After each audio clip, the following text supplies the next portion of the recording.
My wife said, "If you don't trust me hanging out with my ex-husband every weekend, maybe we shouldn't be together." I replied, "You're absolutely right." Then I accepted the job transfer to London I'd been declining for her. When she texted, "What are you doing this weekend?" I sent a selfie from Heathrow Airport. My name is Marcus, and at 31 years old, I thought I had this whole adulting thing figured out. Spoiler alert, I absolutely did not. 3 years of marriage to Clara had given me a false sense of security. Like those people who think they're invincible because they've never been in a car accident. We had what everyone calls the good life. You know, the kind that looks perfect on Instagram but feels like watching paint dry in real time. Clara was 29, which, in hindsight, should have been my first red flag. Not because of her age, but because she still acted like she was 22 and discovering herself through bad decisions and overpriced coffee.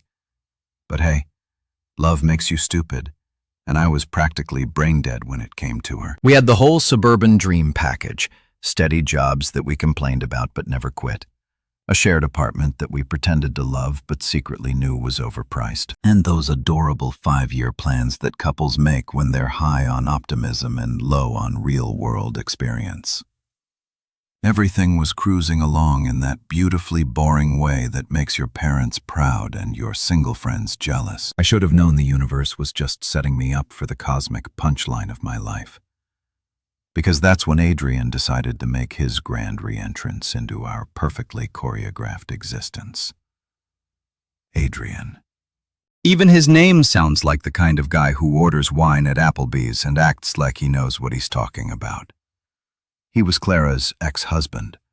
Yeah, you read that right, ex-husband. Because apparently my wife had been married before, and thought mentioning it casually 6 months into our relationship was totally normal timing. Oh, by the way, I was married to this guy Adrian for 2 years, but it didn't work out because he was emotionally unavailable and had commitment issues.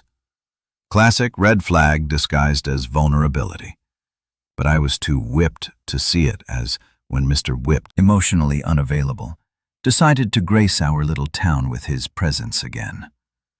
Clara suddenly developed this overwhelming urge to catch up. And by catch up, I mean systematically replace every weekend activity we used to do together with Adrian-themed adventures. It started innocent enough, Saturday brunch at that overpriced cafe downtown where they serve $12 avocado toast and call it artisanal, because nothing says just friends like spending your Saturday morning staring into your ex-husband's eyes over eggs Benedict.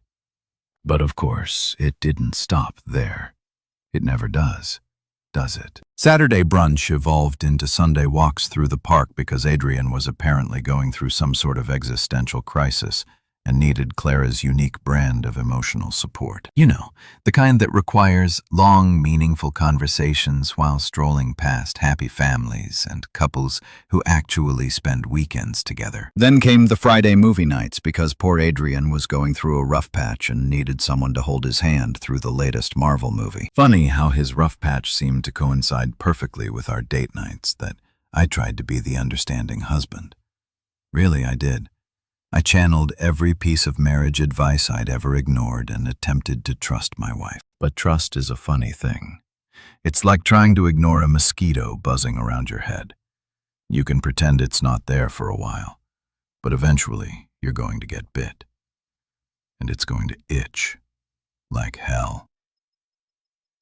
The signs were everywhere, but I was apparently fluent in denial.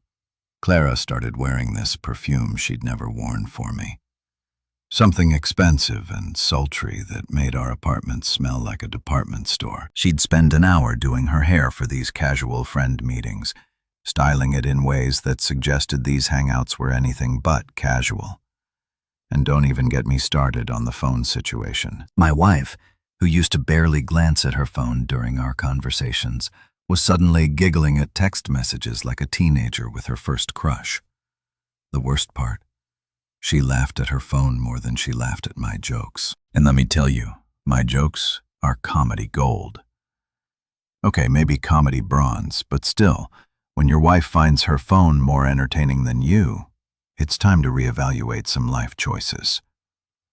Enter the supporting cast of this tragic comedy. Laia, Clara's best friend, who had apparently appointed herself as the official cheerleader for this disaster in the making. Laia was one of those friends who gives terrible advice with complete confidence, like a GPS that's constantly recalculating but never actually gets you where you need to go. Marcus, she'd say with that condescending smile, you need to understand that exes can absolutely be just friends. It's actually really mature and healthy, right? Because nothing screams emotional maturity like spending every weekend with the person you divorced. Out on the other side there was Jordan, my best buddy, and the voice of reason I chose to ignore. Jordan had this amazing ability to raise his eyebrows in a way that said, "Dude, are you seriously not seeing this?" without actually having to voice his concerns. He'd give me that look every time I mentioned Clara's weekend plans. But being the good friend he was, he'd just tell me to keep cool and trust the process. The process, as it turned out, was my marriage slowly imploding while I pretended everything was fine. But I tried. God helped me.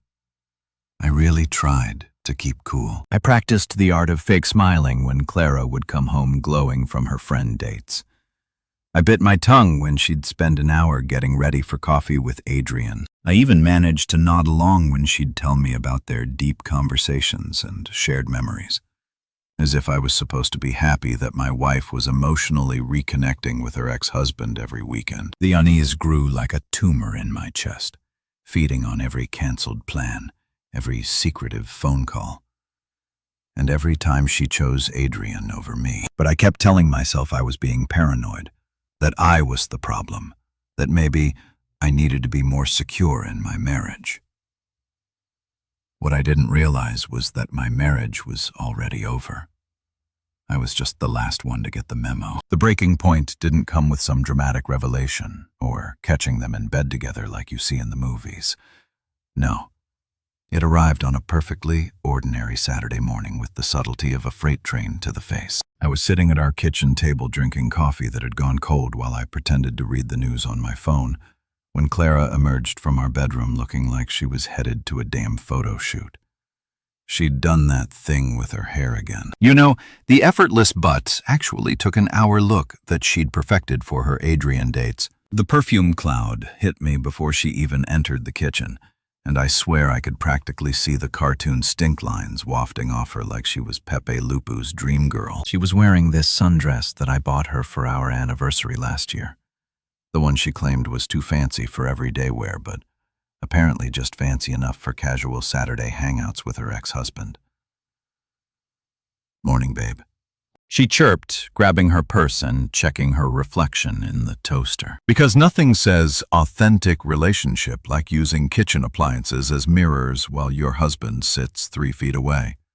That I looked up from my phone where I'd been scrolling through the same article about cryptocurrency for the past 20 minutes without absorbing a single word. "Let me guess," I said, trying to keep my voice level. "Another emergency Adrian session." She paused, and for a split second I saw something flicker across her face. Guilt, maybe. Or annoyance that I dared to question her Saturday ritual. "We're just getting coffee. Marcus, he's still going through that rough patch, remember? Right. The rough patch. Adrian's mysterious life crisis that apparently required more attention than a newborn baby, and had been going on for 3 months now." I wondered what exactly constituted this rough patch. Was it his inability to find a decent apartment, his struggle with commitment issues, or maybe just the devastating realization that he'd let Clara slip away? "My money was on the latter, actually," I said, setting down my phone and looking directly at her. "I was thinking we could try that new place downtown today. You know, the one with the bottomless mimosas you've been talking about for weeks." The suggestion hung in the air like a bad smell. Clara's face went through this amazing transformation. Confusion, then irritation, then that special kind of exasperation reserved for husbands who dare to want to spend time with their wives. She rolled her eyes with the dramatic flair of the teenager being asked to clean her room. "Marcus, we've been over this like a million times. Adrian and I are just friends. We're adults. We can handle having a platonic relationship, right? I nodded slowly. Platonic? Got it. That's why you're wearing the anniversary dress and enough perfume to knock out a horse. Don't be ridiculous, she snapped, but her hand instinctively went to smooth down the dress. I always dress nicely when I go out. That was rich. The woman who wore sweatpants to the grocery store and considered putting on mascara a special occasion suddenly had standards for coffee dates with her ex. But I wasn't done yet. Call it masochistic, but I needed to hear her say it. So skip it today. I said simply, one Saturday, stay home with your husband. We'll make pancakes, binge-watch something terrible on Netflix, maybe even have actual conversations that don't revolve around Adrian's emotional well-being. You would have thought I'd asked her to donate a kidney. Her face contorted like I just suggested we murder puppies for fun. I can't just bail on him, Marcus. He's expecting me. And there it was, the truth wrapped up in a neat little package with a bow on top. Adrian was expecting her, not hoping to see her, not casually available if she happened to be free, but expecting her, like she was his employee, his therapy appointment, his guaranteed Saturday morning entertainment.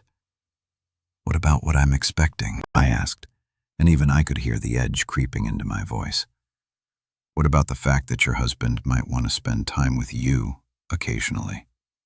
That's when she delivered the line that would change everything, the words that would replay in my head for weeks afterward like a broken record. She straightened up, put her hands on her hips, and looked at me with the kind of conviction usually reserved for courtroom dramas and political debates. If you don't trust me, hanging out with my ex-husband every weekend, maybe we shouldn't be together. The silence that followed was deafening. I could hear the neighbor's dog barking, a car starting somewhere down the street, the hum of our refrigerator that I'd been meaning to fix for months. But mostly I could hear the sound of my marriage officially ending, even though neither of us realized it, yet that I looked at her for a long time. Really looked at her. This woman I'd promised to love and cherish, who is now standing in our kitchen wearing my anniversary gift to meet another man, while giving me ultimatums about trust. The irony was so thick, you could cut it with a knife. You're absolutely right, I said finally, my voice calmer than I felt. Her face twisted in confusion, like a computer trying to process conflicting commands. This clearly wasn't the response she'd been expecting. She'd probably anticipated tears, begging, maybe even a good old-fashioned fight where I'd storm out and she could text Adrian about what an unreasonable husband she had. But I meant it, every single word, because in that moment, sitting in our kitchen while she stood there ready to choose her ex-husband over me for the nth time, I realized something profound. I was done. Not just with the Adrian situation, not just with the disrespect and the lying by omission, but with the entire charade of pretending this marriage was salvageable. You see, for months, I'd been sitting on something that Clara didn't know about. Something big. My company had offered me a dream position, a transfer to their London office with a salary that would make our current financial situation look like pocket change. We're talking $130,000 a year, plus a fully furnished 3-bedroom flat overlooking the Thames, plus my own team to manage. It was the kind of opportunity that career counselors write fantasies about. I turned it down twice because every time I brought up the possibility of moving, Clara would shut it down faster than a nightclub at closing time. I can't leave my family, Marcus. My whole life is here. What about my job? What about my friends? What she really meant was, what about Adrian? Well, congratulations, Clara. You just solved that problem for me. That night, after she'd flounced out for her coffee date with her friend, I sat down at my laptop and composed the email that would change my life. The subject line was simple: Re-London position acceptance. The message was even simpler. I'll take it. When can I start? The response came back within 2 hours. 2 weeks. Welcome to the team.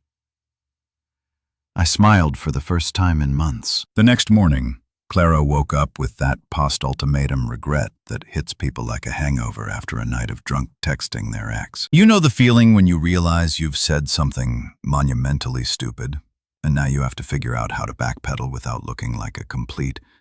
Spoiler alert, there's no graceful way to do it. She shuffled into the kitchen where I was already dressed and drinking coffee, scrolling through apartment listings in London like a man who'd just discovered Christmas morning. The panic in her eyes was almost comical, like a cartoon character who'd just realized they'd walked off a cliff and were about to plummet into the canyon below. Marcus, she started, her voice doing that weird thing where it goes up at the end like she's asking a question even though she's making a statement about yesterday.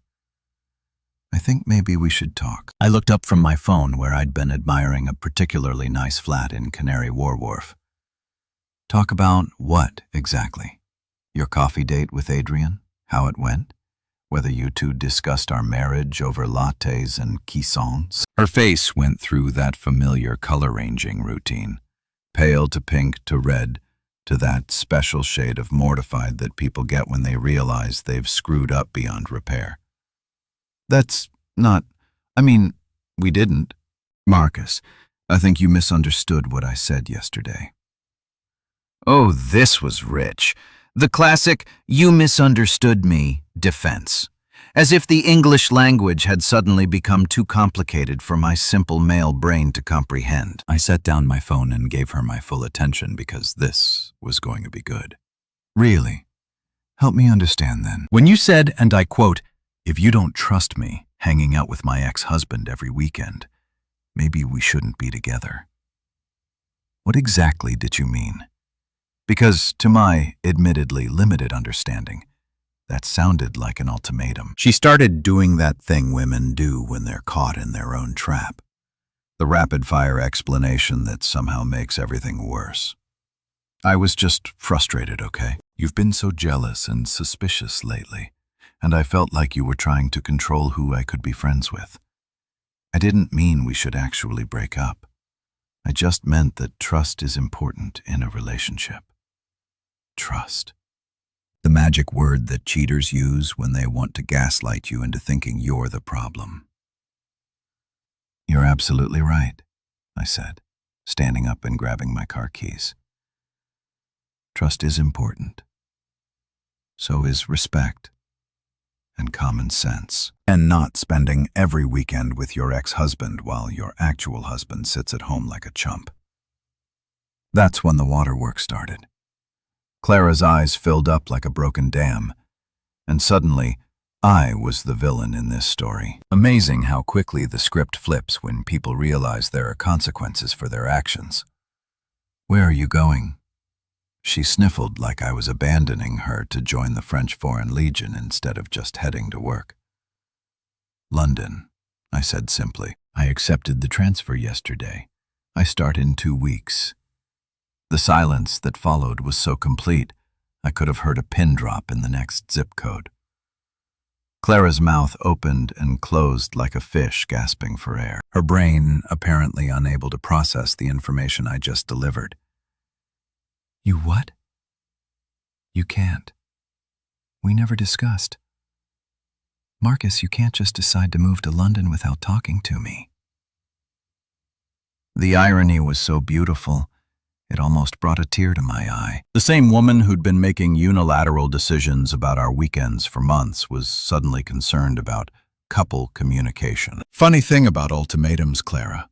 When you give someone an either-or choice, you have to be prepared for them to pick the option you don't want. I left her standing in our kitchen, still in her pajamas, looking like someone had just told her that Santa Claus wasn't real, and the Easter Bunny was actually a registered sex offender. The next 2 weeks were like living in a reality TV show where the producers had decided to crank up the drama to 11.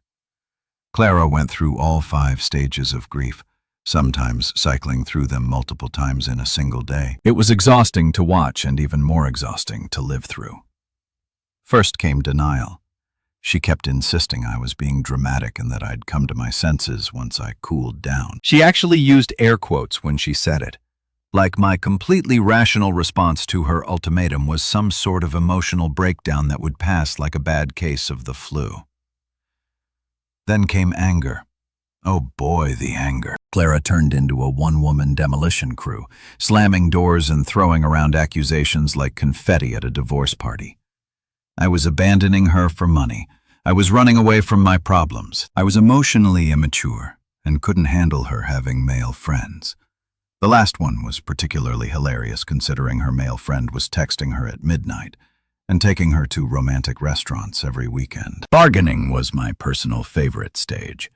Suddenly, Clara was full of compromises and solutions that had apparently never occurred to her during the 3 months of Adrian Fest. What if I only see him once a month? What if you come with us? What if we do coos therapy? Too little, too late, sweetheart. You don't get to renegotiate the terms after you've already blown up the contract.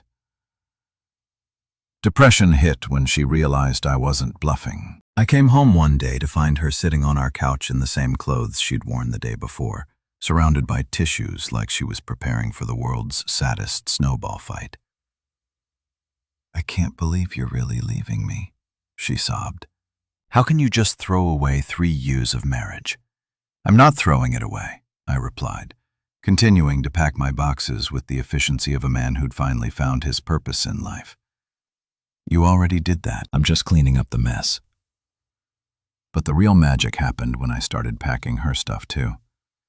See, here's the thing about our apartment that Clara had conveniently forgotten during her victim tour. The lease was in my name, only my name, because when we'd moved in together, Clara had insisted on keeping her parents' address for tax purposes. A cute little euphemism for, I want to dodge my civic responsibilities while still enjoying all the benefits of adult life.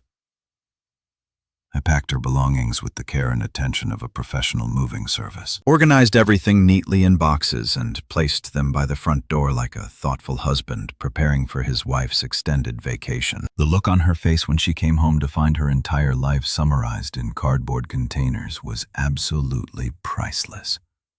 "You can't kick me out!" she screamed, apparently forgetting that she'd never legally moved in. "This is my home too. Actually," I said, pulling out the lease agreement that I'd thoughtfully highlighted for her convenience. "This is my home. You've been a guest. A very welcome guest for 3 years. But legally speaking, just a guest. And now the guest room is needed for other purposes." That's when she ran to our friends, because nothing says mature adult handling a relationship crisis like running to mommy and daddy, or in this case to Jordan and Leia, and anyone else who would listen to her tale of woe about how her heartless husband was abandoning her for filthy lucre. But here's where the story gets interesting. Remember Jordan, my best buddy with the expressive eyebrows? Well, Jordan had been doing some detective work of his own. The morning of my flight to London, I was feeling pretty damn good about life. My bags were packed. My new apartment keys were waiting for me across the pond. And I had that special kind of zen that comes from finally making a decision that doesn't suck. I was sipping my coffee and scrolling through my phone, mentally calculating what time it would be when I landed. When the doorbell rang like the opening notes of a funeral marched, I opened the door to find Clara flanked by her personal cavalry, her mother Teresa and her younger sister Hannah. They looked like they were heading to either a funeral or an intervention, which, considering the circumstances, was probably accurate on both counts. Teresa was clutching her purse like it contained the nuclear launch codes, while Hannah looked like she'd rather be literally anywhere else on planet Earth. "Marcus, sweetheart," Teresa began, pushing past me into the apartment with the confidence of someone who'd clearly been planning this ambush for days. "We need to talk." Oh, this was going to be good. I gestured them toward the living room where my suitcases stood like silent witnesses to my impending freedom. Clara immediately started eyeing them like they were ticking time bombs, while Teresa positioned herself on the couch like she was conducting a boardroom meeting. "This sudden move to London," Teresa continued, her voice dripping with that special brand of maternal concern that makes you feel like you're 12 years old and in trouble for breaking the neighbor's window. It's clearly a cry for help, Marcus. You're having some sort of breakdown, and instead of working through it like adults, you're running away. A cry for help, right? Because accepting a dream job with a massive salary increase and escaping a marriage that had become more toxic than a Chernobyl picnic was obviously the behavior of someone who'd lost his marbles. I nodded thoughtfully, like I was really considering her psychological assessment. You're throwing your life away, she pressed on, warming up to her theme like a preacher hitting his stride. 3 years of marriage, all the memories you and Clara have built together. Your home, your friends, all of it gone because you're having some sort of midlife crisis. Midlife crisis. I was 31. If this was my midlife crisis, it meant I was going to die at 62, which, considering how the last few months had gone, didn't sound entirely unreasonable. Hannah chimed in next because apparently this was a tag team intervention. What about Clara? She demanded, shooting her sister a look that was equal parts sympathy and exasperation. You can't just leave her behind like she doesn't matter. She loves you, Marcus.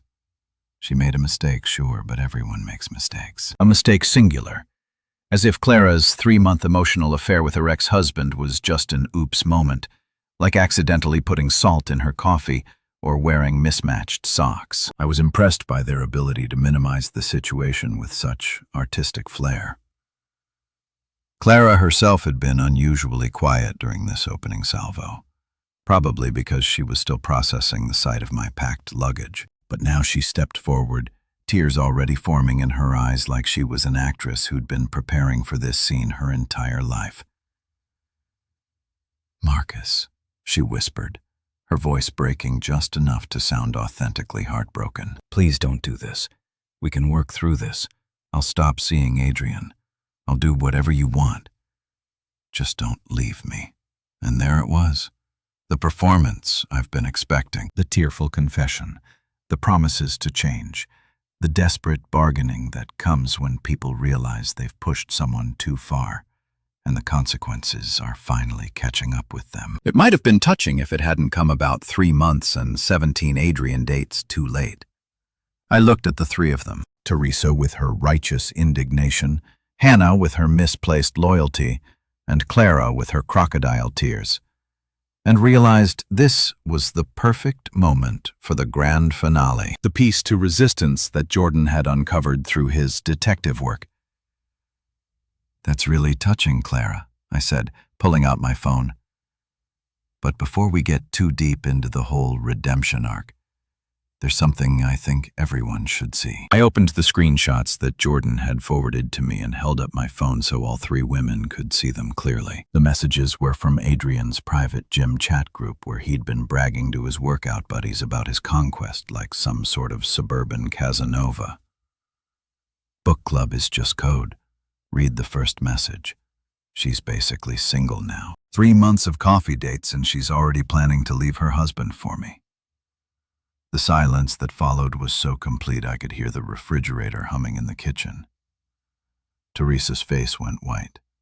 Hannah's mouth dropped open. And Clara looked like someone had just told her that her lottery ticket was a fake. But wait, there was more. The next screenshot was even better. Her husband is such a clock. Doesn't even know we've been hooking up in my car after every coffee date. She tells him we're just friends. Faced with tears of joy, that last message hit Clara like a physical blow. Her face went from white to green to red in about 3 seconds, cycling through colors like a broken traffic light. Teresa slowly sank back into the couch, her intervention speech apparently forgotten in the face of actual evidence. Context. Clara suddenly screamed, finding her voice again. You don't understand the context. Adrian was just... He was lying to his friends. He was making it sound like more than it was. Context. The refuge of the caught cheater. What context exactly? I asked mildly. The context where you've been lying to me for 3 months. The context where you've been meeting your ex-husband every weekend while telling me it was innocent. Or the context where you gave me an ultimatum yesterday about trusting you. Hannah was looking at her sister like she'd never seen her before, which was probably accurate. Teresa had gone completely silent, apparently realizing that her daughter's marriage problems were a bit more complicated than she'd originally thought. This is all taken out of context, Clara insisted, but her voice had lost all its conviction. She sounded like a defense attorney who just realized her client was guilty as sin, and the jury had already made up their minds. That I looked at each of them in turn, letting the weight of the evidence settle in the room like dust after an explosion. If you didn't mean the ultimatum, I said finally, you shouldn't have given it. That ended the discussion more effectively than a gavel in a courtroom. Teresa gathered her purse and stood up without another word, apparently deciding that strategic retreat was better than continued engagement. Hannah followed suit, shooting Clara a look that suggested there would be some very interesting conversations in the family group chat later. Clara made one last, desperate attempt at damage control. "Marcus, please. My flight leaves in 4 hours." I interrupted, checking my watch with the casual efficiency of a man who had places to be and lives to live. "Jordan's coming to pick me up in 20 minutes. You might want to call Adrian. I'm sure he'll be very comforting during this difficult time." As they filed out of my apartment, my former apartment, I should say, Clara turned back one more time. "What am I supposed to do now?" "I don't know," I replied honestly, "but I'm sure you'll figure it out. You're very resourceful when it comes to making plans." The door closed behind them with a satisfying click, and I was alone with my suitcases and my freedom. Landing at HEATHROW was like stepping into a different universe where the air actually tasted like possibility instead of disappointment and betrayal. I'd left behind the smoking wreckage of my marriage and walked straight into what felt like the opening scene of a movie, where the protagonist finally gets his life together. The kind of movie where the guy starts off beaten down and ends up running through the airport in slow motion while inspirational music plays in the background. That my new flat was everything the company had promised and more. Located in Canary Wharf, it overlooked the Thames with floor-to-ceiling windows that made me feel like I was living inside a screensaver. 3 bedrooms, modern kitchen, and a view that made Clara's precious hometown look like a strip mall parking lot. Every morning, I'd wake up and look out at the river, watching the boats go by while drinking coffee that actually tasted good, because it wasn't seasoned with resentment and marital dysfunction. The office was a revelation, too. My colleagues were sharp, ambitious people who treated work like something they actually wanted to excel at rather than just a way to pay for weekend drama sessions with ex-husbands. My new team was hungry, innovative, and refreshingly free of anyone named Adrian. For the first time in years, I was excited about Monday mornings instead of dreading them like a dental appointment. Meanwhile, back in the land of the free and home of the emotionally immature, Clara was apparently struggling with the concept that actions have consequences. According to my LinkedIn feed, she decided to take her grievances public, posting one of those vague social media manifestos that divorced people love so much. When someone you love abandons you without warning for money and career advancement, it really shows you who they truly are, she'd written, along with some inspirational quote about surviving betrayal and finding strength in solitude. The post was accompanied by a black and white photo of her looking pensively out of window, because nothing says authentic emotional pain like a carefully staged Instagram moment. But here's the thing about small towns and social media. Everyone knows everyone's business, and Clara had apparently forgotten that our entire social circle had been watching her Adrian show for the past 3 months. The comments on her post were absolutely brutal in that passive-aggressive way that only Facebook comments can achieve.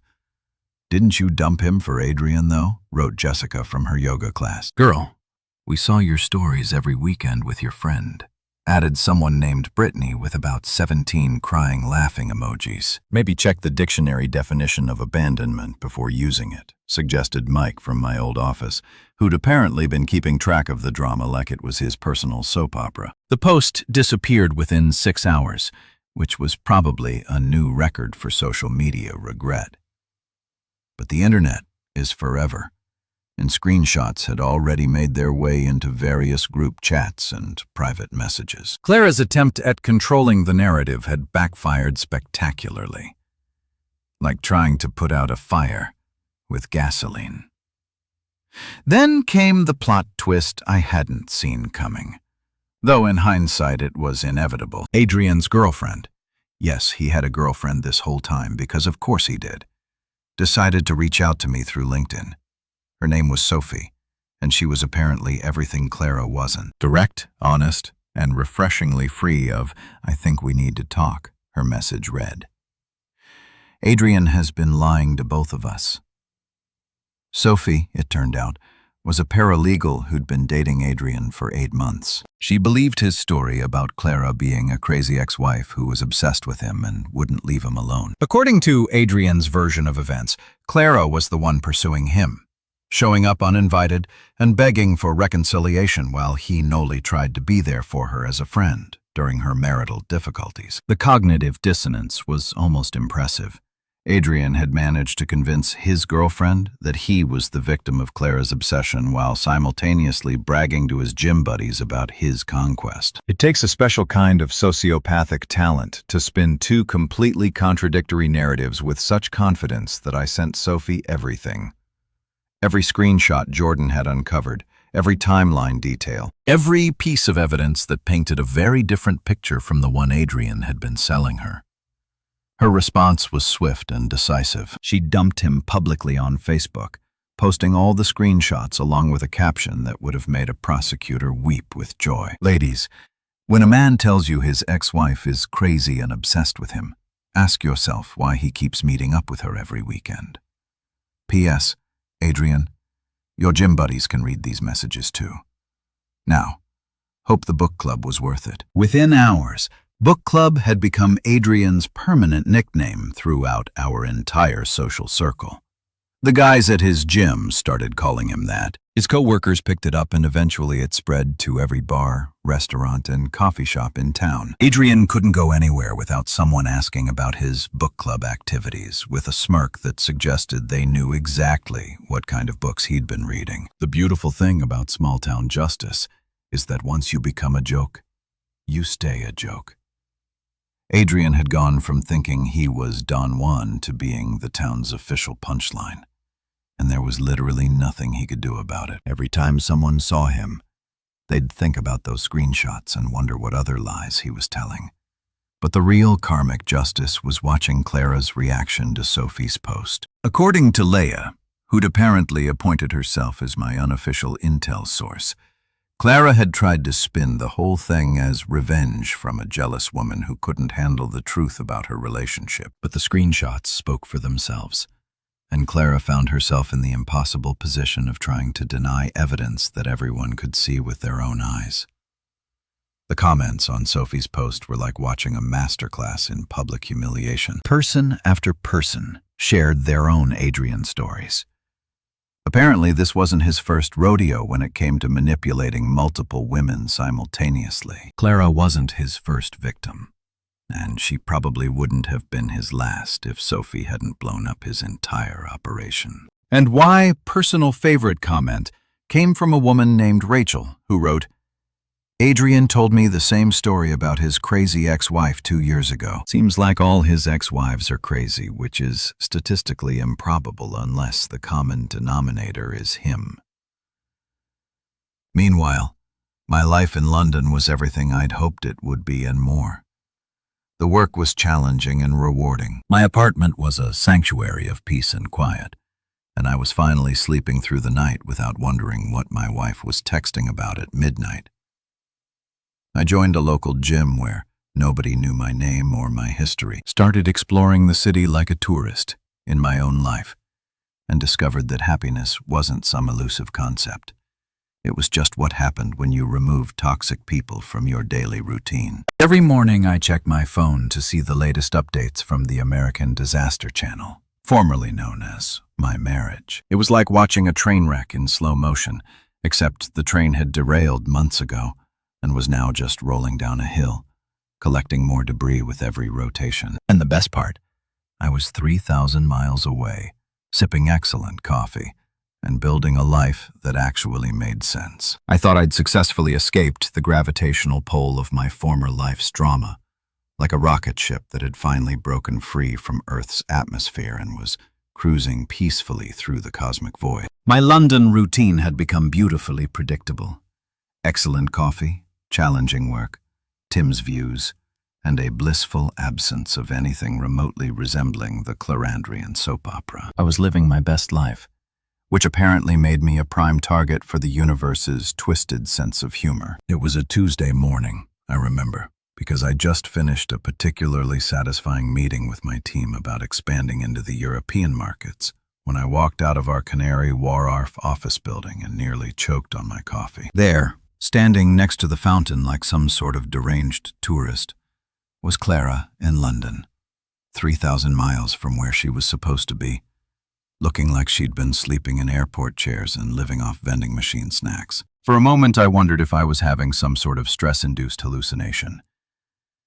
Maybe the combination of jet lag and British weather had finally broken my brain, and I was now seeing my ex-wife's ghost haunting the financial district of London. But no, she was definitely real, complete with wrinkled clothes, disheveled hair, and that particular brand of desperation that only comes from making terrible life decisions and doubling down on them. She spotted me before I could duck back into the building and pretend I'd never left.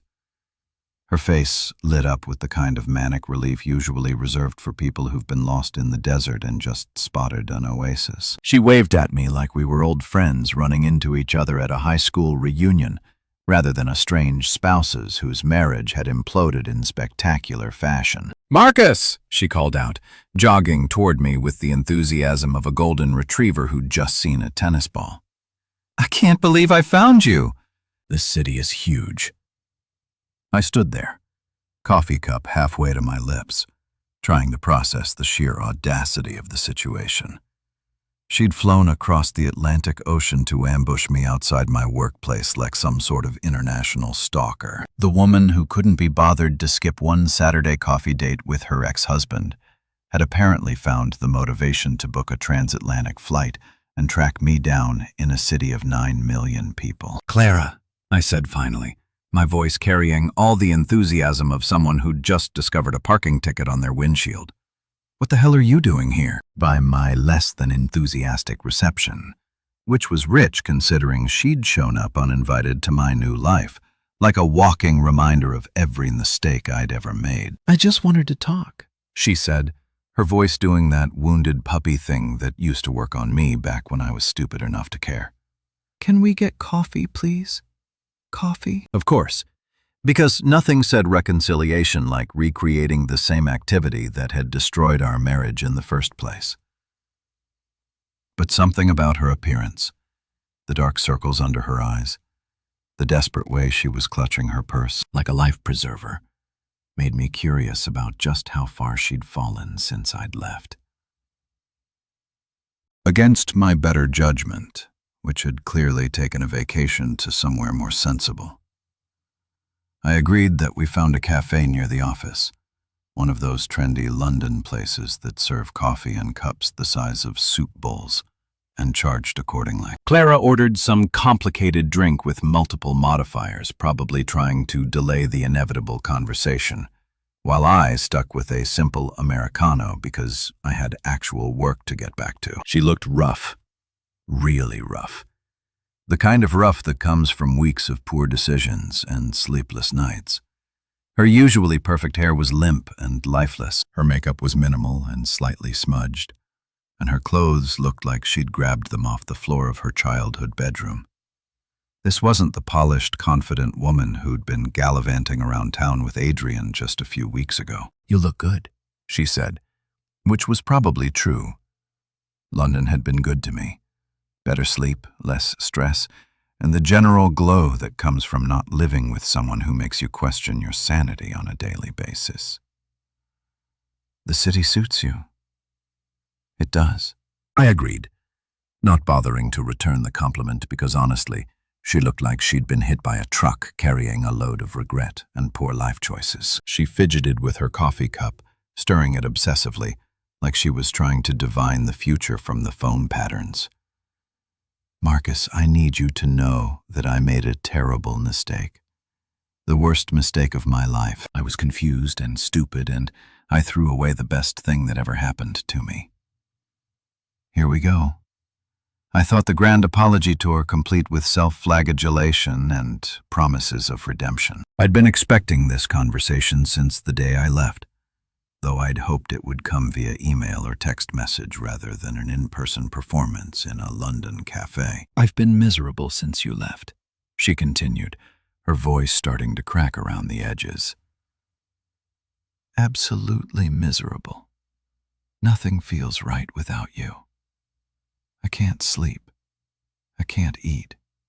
I can't concentrate at work. I just keep thinking about all the ways I screwed up and wondering if there's any way to fix this. The thing about apologies is that they work best when they come before the relationship explodes, not after you've been caught red-handed and faced with consequences. Clara's remorse felt about as genuine as a $3 bill, timed perfectly to coincide with her realization that the grass wasn't actually greener on Adrian's side of the fence.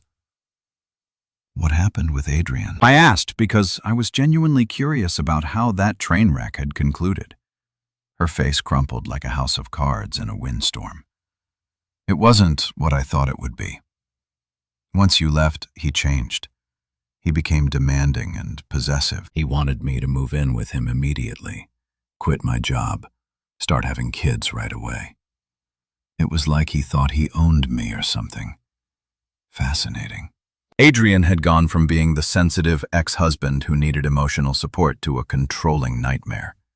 The moment he thought he'd won, it was almost like he'd been putting on an act to steal someone else's wife. And once he'd succeeded, the mask had come off. Who could have possibly seen that coming? So, you broke up? I pressed. I tried to, she said, her voice getting smaller, but he didn't take it well. He started showing up at my work, calling me constantly, telling everyone that I was just having commitment issues and would come around. It was like living with a stalker. The irony was so thick you could cut it with a knife. Clara had left a stable, respectful marriage for a man who turned out to be exactly the kind of person she'd accused me of being when I'd questioned her weekend adventures. Life has a funny way of teaching lessons to people who refuse to learn them the easy way. I'm sorry that happened to you, I said. And I actually meant it. Nobody deserves to be stalked or harassed, not even someone who'd made spectacularly poor choices. But I'm not sure what you expect me to do about it. That's when she dropped the bombshell that made this whole conversation shift from pathetic to absolutely insane. I'm pregnant, she whispered, tears starting to flow down her cheeks like a broken faucet.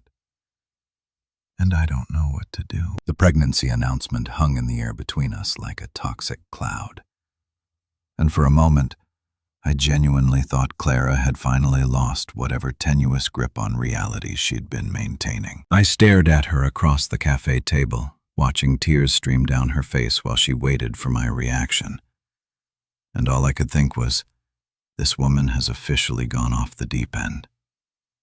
And I started laughing. Not a cruel laugh, not a mocking laugh, but the kind of genuine from-the-belly laughter that happens when someone tells you something so absurd that your brain can't process it any other way. Other cafe patrons started looking over at us, probably wondering if they were witnessing a proposal gone wrong or a mental breakdown in progress. Pregnant, I repeated, wiping tears from my eyes. That's your play here? Really? After everything that's happened, you're going with the fake pregnancy angle? Her face went through several interesting color changes. Confusion, hurt, anger, and then that particular shade of red that people get when they realize their lie has been called out publicly. I'm not lying, she protested, but her voice had that hollow ring that bad actors get when they're overselling their performance. Clara, I said, leaning back in my chair with the relaxed confidence of someone who holds all the cards.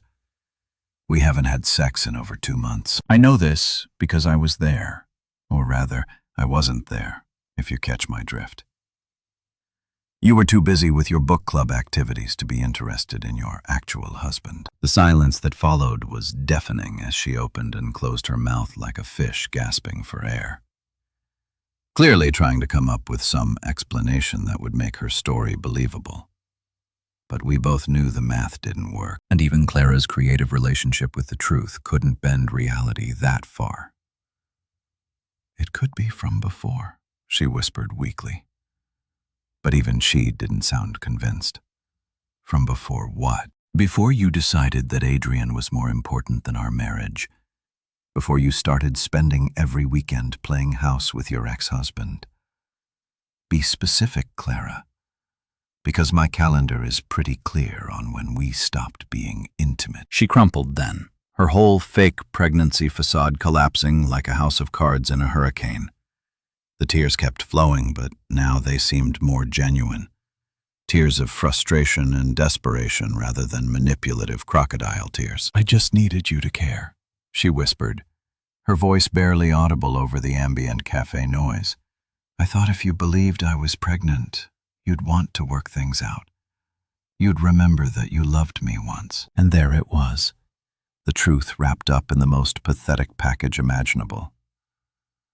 Clara had flown 3,000 meters to lie to my face about being pregnant because she thought it would magically erase months of betrayal and manipulation. The woman who'd given me an ultimatum about trust was now trying to manipulate me with fake medical conditions. "I did love you once," I said quietly. And for the first time since she'd appeared outside my office, I felt something resembling sadness instead of just irritation. "I loved you for 3 years, but you only noticed when I stopped." She looked up at me with red-rimmed eyes, mascara streaking down her cheeks in abstract patterns that would have been artistic if they weren't so pathetic. "So what now? You're just going to stay in London forever, build a whole new life without me?" "That's exactly what I'm going to do," I confirmed. Because that's what people do when their marriages end. They move on. They build better lives. They don't chase their ex-spouses across international borders with fake pregnancy stories. Clara flew home that night, defeated and broken in ways that almost made me feel sorry for her. Almost. But sympathy was a luxury I couldn't afford when it came to someone who'd spent months systematically destroying our marriage and then expected me to fix the consequences of her choices. The real entertainment started after she got back to the States. According to my network of involuntary correspondents, mostly Laya, who seemed to think I needed regular updates on the Clara show, my ex-wife had apparently learned nothing from our London conversation and was already back to her old patterns point. 2 weeks after her failed reconciliation mission, Clara was posting Instagram stories from a CrossFit gym featuring a suspiciously attractive trainer named Damien. Because nothing says I've learned from my mistakes like immediately rebounding with another fitness professional who probably had the emotional depth of a puddle. The Instagram posts were a masterclass in self-deception. Clara was suddenly all about self-improvement and working on herself, posting inspirational quotes about how soulmates arrive when you're ready to work on yourself and the universe brings you what you need when you need it most. The irony was so thick you could package it and sell it as a dietary supplement. Meanwhile, back in London, I was discovering that karma has a sense of humor that rivals any comedy writer. Adrian, apparently unable to learn from his previous humiliation, had somehow managed to land a job in London. Not just in London, but in the exact same corporate housing building where I was living. The universe was either testing my patience or setting up the world's most elaborate practical joke. I first encountered him in the lobby on a Tuesday morning, looking every bit as smarmy as I remembered, but now with the added bonus of seeming slightly desperate. He was with a young woman who looked like she'd stepped out of a fashion magazine, all legs and cheekbones, and the kind of confidence that comes from never having experienced real consequences for poor decisions.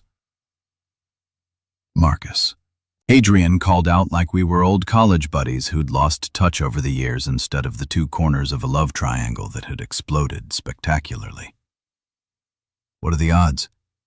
Small world, right? He introduced the young woman as Chloe, his girlfriend, with air quotes that suggested their relationship status was about as stable as a house of cards in a windstorm. Chloe looked at me with mild interest, clearly not knowing she was standing next to both the victim and the perpetrator of one of the Messier relationship disasters in recent memory. Adrian. I nodded politely because I'd learned that the best revenge is living well and not engaging with people who've already proven they're not worth your time. Chloe, nice to meet you. By the end of that week, Chloe had dumped Adrian in the building's WhatsApp group chat after discovering his illustrious history with married women. Apparently, someone in the building had done their homework and shared the screenshots from Sophie's Facebook post. The message Chloe left was a thing of beauty. Ladies of Riverside Court. Adrian Thompson is a serial cheater who specializes in breaking up marriages. He told me his ex-wife was crazy and obsessed with him. Turns out she was just married to someone else at the time. Also, he cries after sex. You've been warned. Within hours, everyone in our 200-unit building knew Adrian as that guy who cries after sex and breaks up marriages. His nickname evolved from book club to cry club, and residents started crossing the street to avoid him in the hallways. The beautiful thing about living in corporate housing is that gossip travels faster than Wi-Fi, and Adrian's reputation preceded him everywhere he went in the building. The concierge started smirking when he walked by. The gym staff exchanged knowing looks, and even the cleaning lady gave him side-eye that could have melted steel. Justice served with a side of public humiliation. Exactly what the doctor ordered. Meanwhile, back in the good old US of A, Clara's relationship with Damien, the CrossFit trainer, was following the predictable trajectory of all rebound relationships that start with Instagram stories and end with restraining orders. According to my unofficial intelligence network, which consisted mainly of Leia's inability to keep her mouth shut and my own morbid curiosity, things had gone south faster than a penguin convention. The details, as relayed to me through a series of increasingly dramatic phone calls from Leia, were almost too perfect to be true. Clara had walked into the gym one evening for her regular session with Damon, probably expecting to work on her squats and her emotional baggage simultaneously, when she discovered him in the back room, helping his ex-girlfriend with some very creative stretching exercises. Now, I'm no fitness expert, but I'm pretty sure that particular position isn't recommended in any legitimate workout manual, unless Damien was pioneering some revolutionary new form of Kuz yoga that involved significantly less clothing and significantly more betrayal than traditional exercise routines. She just stood there for like 5 minutes.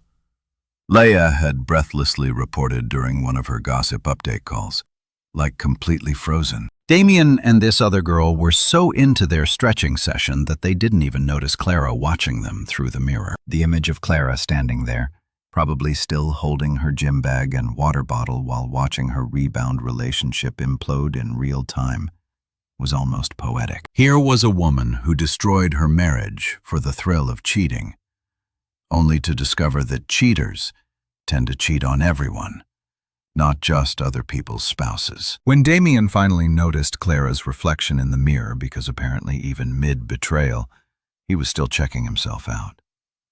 The ensuing confrontation was legendary enough to become gym folklore. Clara, channeling all the righteous indignation she'd never directed at herself, had apparently launched into a tirade about trust and respect that left everyone within earshot wondering if they were witnessing performance art or a psychological breakdown. "How could you do this to me?" she'd screamed, according to multiple eyewitness accounts that made their way through the local gossip network faster than a viral TikTok video. "I trusted you. I thought we had something real." The irony was so thick you could have used it as a protein shake. Clara, who'd spent 3 months sneaking around with her ex-husband while married to someone else, was suddenly an expert on trust and fidelity. The woman who'd given her actual husband an ultimatum about trusting her was now devastated to discover that her trainer boyfriend was exactly as trustworthy as she was. But wait, there's more. because apparently the universe wasn't finished serving up justice with a side of poetic comeuppets.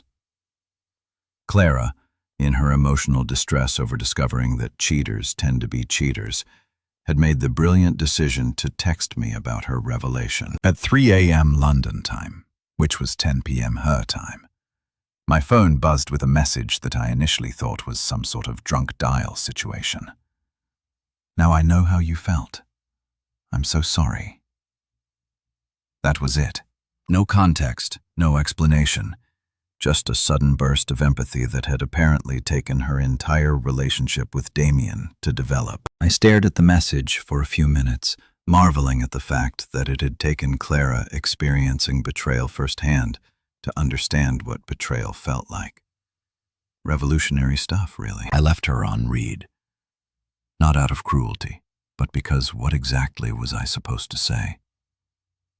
Thanks for finally developing basic human empathy after destroying our marriage. Congratulations on learning a lesson that most people figure out in elementary school. There was literally no response that wouldn't either encourage her delusion that we could reconcile or make me sound like a complete bastard. But karma, as it turns out, was just getting warmed up.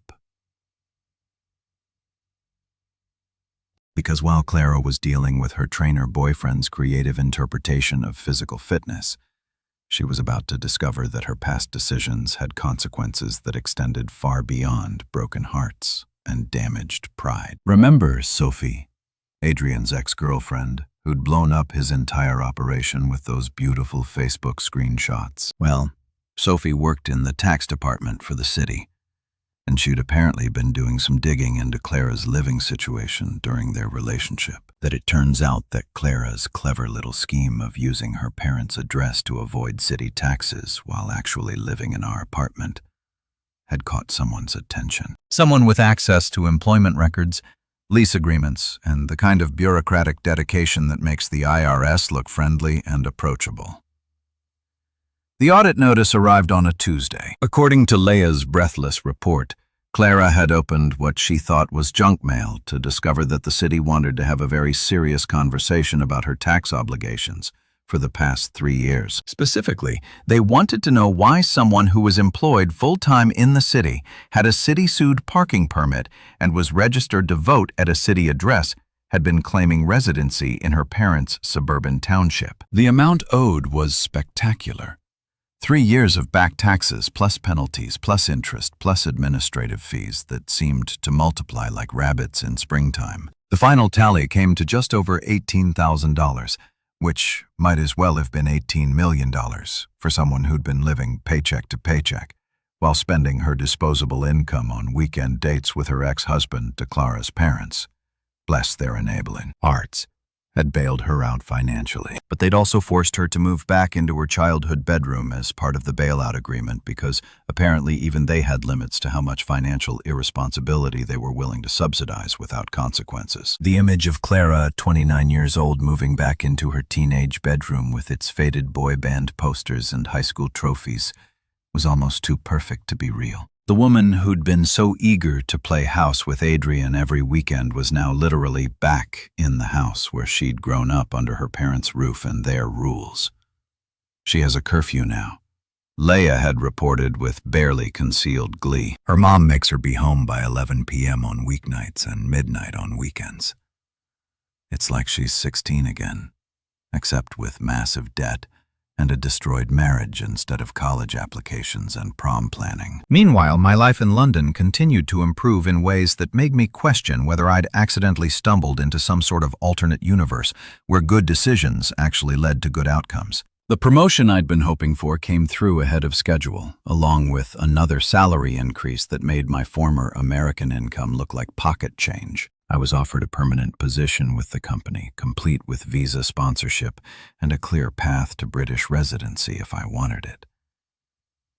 But the real victory wasn't professional. It was personal.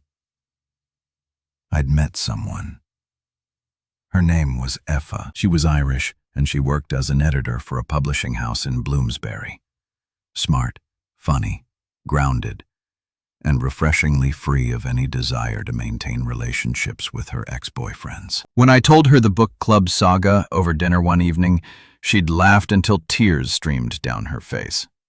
"Sounds like your wife was reading the wrong chapters," she'd said, and I'd known right then that this was someone I wanted to keep around. With EA, everything was easy.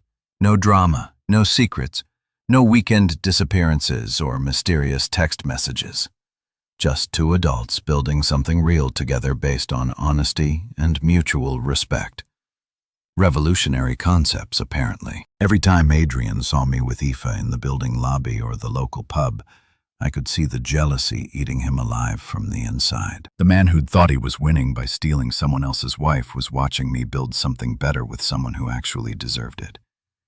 Karma, it seemed, had a sense of timing that would make a Swiss watchmaker weep with envy. While Clara was navigating the exciting world of parental curfews and tax debt, my life in London had evolved from escape disaster to actually thriving in ways I didn't know were possible. It's amazing how much your perspective shifts when you're not constantly wondering if your spouse is lying to you about where she's spending her weekends. Who knew that trust and honesty were such game changers in the happiness department? The promotion had come with perks that made my old life look like I'd been living in black and white, and someone had suddenly invented color television. Not just the salary bump, though. Going from comfortable to holy, I can actually afford things without checking my bank balance first, was pretty spectacular. But the whole package, company, car, expense account, and the kind of professional respect that comes from working with people who view competence as a baseline rather than an aspiration. My team was killing it in the European markets, which apparently made me some sort of corporate golden boy. The kind of success that would have made Clara proud back when she was capable of being proud of anything that didn't involve her ex-husband. Now it just felt like vindication. Proof that I'd made the right choice when I'd walked away from that toxic situation and chosen myself for once. But the real transformation wasn't professional. It was EA. Meeting her had been one of those random London moments that make you believe in cosmic timing. I'd been sitting in a pub in Bloomsbury after a particularly good day at work, reading emails and enjoying a pint when this woman at the next table had started laughing at something on her laptop. Not polite chuckling, but the kind of genuine, infectious laughter that makes you want to know what's so funny that she'd been editing a manuscript. Something about a man who thought he could win back his ex-wife by pretending to be a food critic. And the absurdity of the plot had apparently struck her as hilarious. When she'd noticed me trying not to eavesdrop, she'd shared the joke, and we'd ended up talking until the pub closed.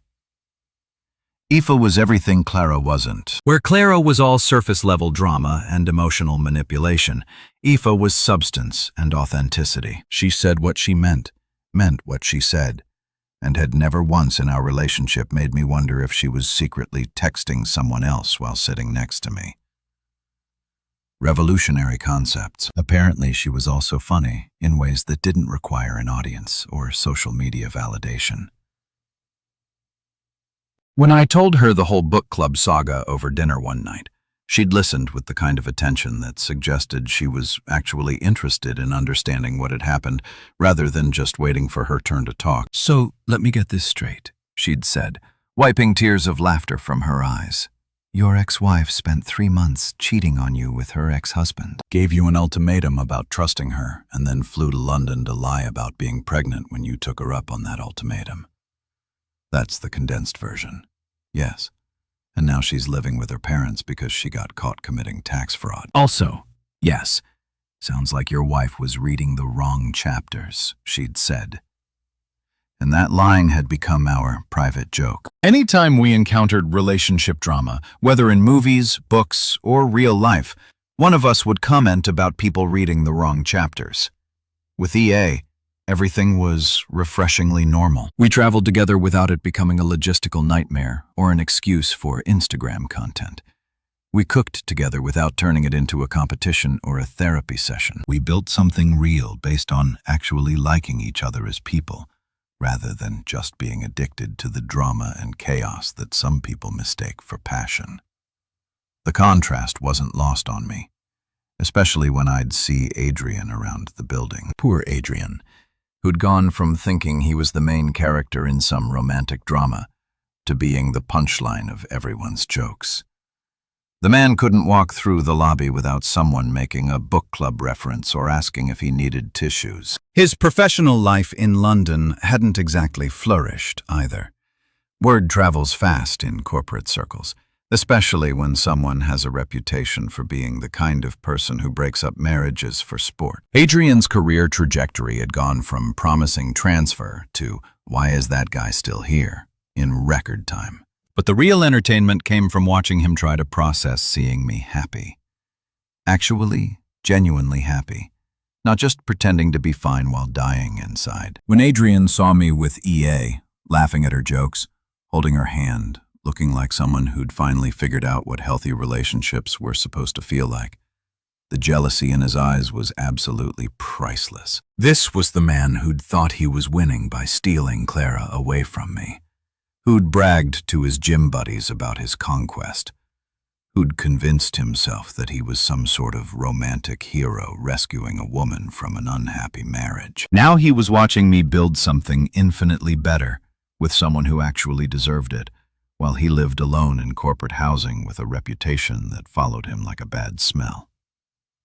The irony was beautiful. Adrian had gotten exactly what he'd wanted, Clara, and discovered that winning a prize nobody else wants isn't actually winning at all.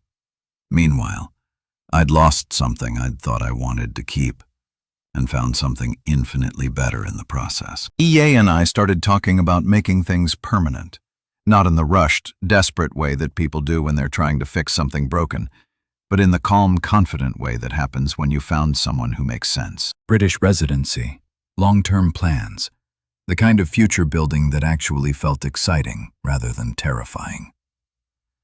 The company had offered to sponsor my permanent residency, which would put me on track for British citizenship if I wanted it. The idea of officially cutting ties with my old life, of literally becoming a citizen of a different country, felt like the ultimate fresh start.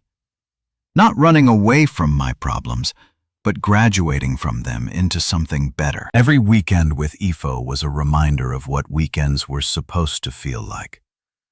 No mystery plans, no secret meetings, no wondering if the person you loved was lying to your face about where they were going. Just two people who enjoyed each other's company, building memories instead of collecting secrets. We'd take day trips to Bath or Brighton, explore different neighborhoods in London, or just spend lazy Sundays reading in bed while rain pattered against the windows. Simple pleasures that felt revolutionary after 3 years of marriage to someone who treated our relationship like a part-time job.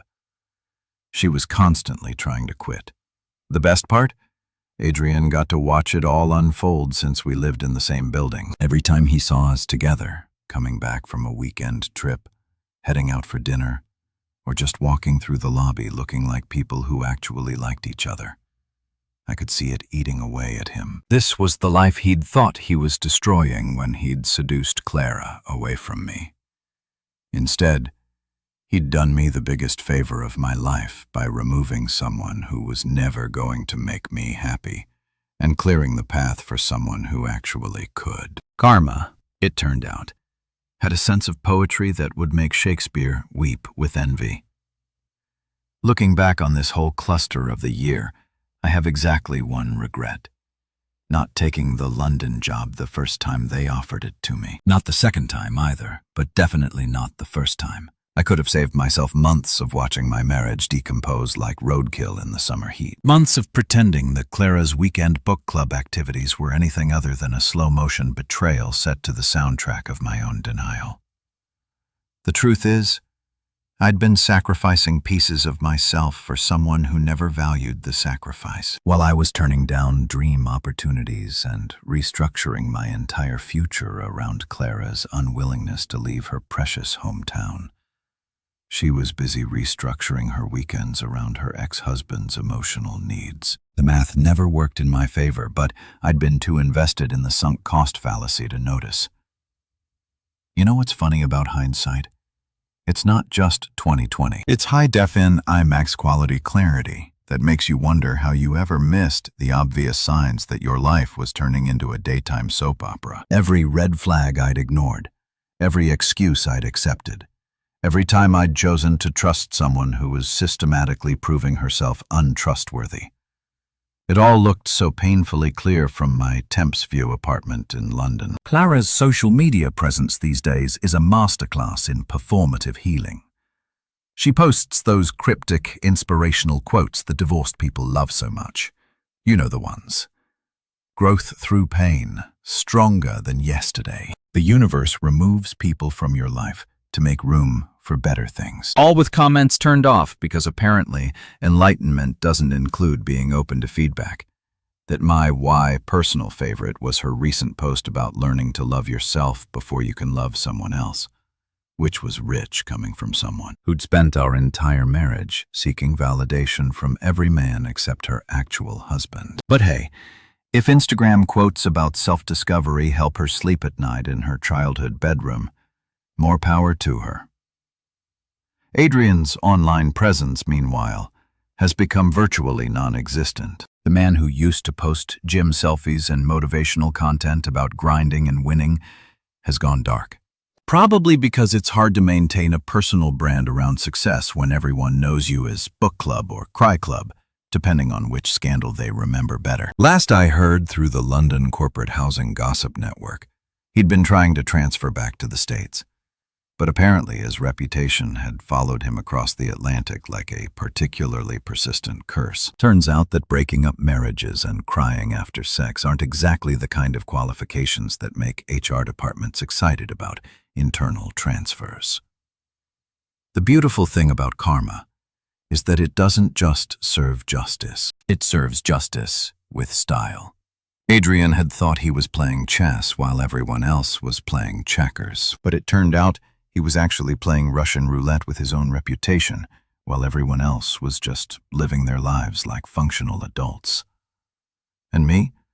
I'm building a life that actually makes sense. A life with someone who doesn't need an ex-husband to feel complete, who doesn't mistake drama for passion, and who thinks the concept of book club as code for cheating is as ridiculous as it actually is. EA and I are planning a trip to Ireland next month to meet her family, which feels like the kind of normal relationship milestone that Clara and I never managed to achieve without turning it into a crisis or an excuse for her to reconnect with someone from her past. It's amazing how simple things become when you're with someone who actually wants to be with you. The visa paperwork for permanent residency is moving along faster than expected, which means I'll officially be a British resident by the end of the year. There's something poetic about legally cutting ties with the country where my marriage imploded and officially becoming a citizen of the place where I finally figured out how to be happy. To all the people back home who said I should have fought harder for Clara, I have one question. Why? Why fight for someone who gave me an ultimatum about trusting her while she was busy proving herself untrustworthy? Why battle for a marriage with someone who was already emotionally checked out and planning her next relationship? Fighting for your marriage makes sense when both people want to save it. It's romantic and noble, and all those things that look good in movies. But fighting to keep someone who doesn't want to be kept is just elaborate self-harm disguised as love. Sometimes the most loving thing you can do is let someone go so they can discover firsthand that the grass isn't actually greener on the other side.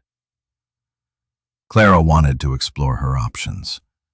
I gave her that opportunity by removing myself as an option. She wanted to see if Adrian was worth more than our marriage.